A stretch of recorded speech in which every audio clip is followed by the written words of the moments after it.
Une nouvelle étude vient de révéler un changement de comportement d'achat dans le monde des smartphones. De plus en plus d'utilisateurs Android passent à l'iPhone. Mais est-ce vraiment une victoire pour Apple? C'est ce que nous allons tout de suite analyser. Pour commencer, intéressons-nous au pourquoi les utilisateurs d'Android sont de plus en plus nombreux à migrer vers iOS. De manière générale, la décision de changer de marque de smartphone est motivée par plusieurs raisons comme l'attrait de nouvelles fonctionnalités, l'ergonomie, le coût, un téléphone vieillissant ou encore des problèmes techniques qui impactent l'expérience utilisateur. Si on regarde une récente étude menée par le CIRP, les utilisateurs Android passent principalement à l'iPhone pour avoir un meilleur appareil photo, de meilleurs accessoires, une interface plus intuitive ou un prix plus attractif. Oui, un prix plus attractif, vous avez bien entendu. En fait, cela s'explique tout simplement par le fait que les utilisateurs Android qui achètent un iPhone se tournent souvent vers des modèles plus anciens, comme l'iPhone 14, 13 ou SE. Et un modèle ancien équivalent, voire un modèle d'ancien iPhone par rapport à un Android plus récent, Apple a de quoi séduire les utilisateurs. Si on prend le sujet de l'obsolescence, Apple est connu pour offrir des mises à jour logicielles plus longues que celles d'Android.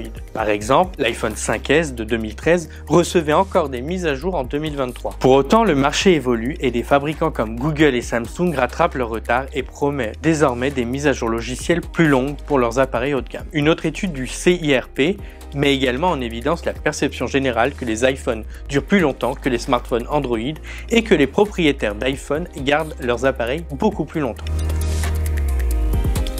Toutes les raisons que nous venons de passer en revue conduisent donc certains utilisateurs Android à se tourner vers les iPhones. Plus précisément, 17% des acheteurs d'iPhone au deuxième trimestre 2024 sont d'anciens utilisateurs Android, un record depuis 2020. Mais peut-on vraiment parler d'une victoire pour Apple? Eh bien la réponse n'est pas si simple. Premièrement parce que les chiffres doivent être pris avec un peu de recul. Il est important de préciser que l'étude du CIRP ne se base que sur les ventes des États-Unis, un marché particulier où iOS et Android sont presque à égalité. Deuxièmement parce que les utilisateurs Android qui achètent un iPhone choisissent souvent des modèles plus anciens et donc plus abordables, ce qui a pour conséquence d'entraîner une baisse du panier moyen pour Apple. Cela pourrait d'ailleurs expliquer les ventes d'iPhone 15 inférieures aux attentes durant la même période. Enfin, l'absence de données sur le volume total des ventes d'iPhone ne permet pas de tirer de conclusions définitives. Si vous souhaitez en savoir plus sur l'étude, vous trouverez le lien en commentaire. Et toi, tu es plutôt iOS ou Android? Si cette vidéo t'a plu, n'hésite pas à la liker et à commenter.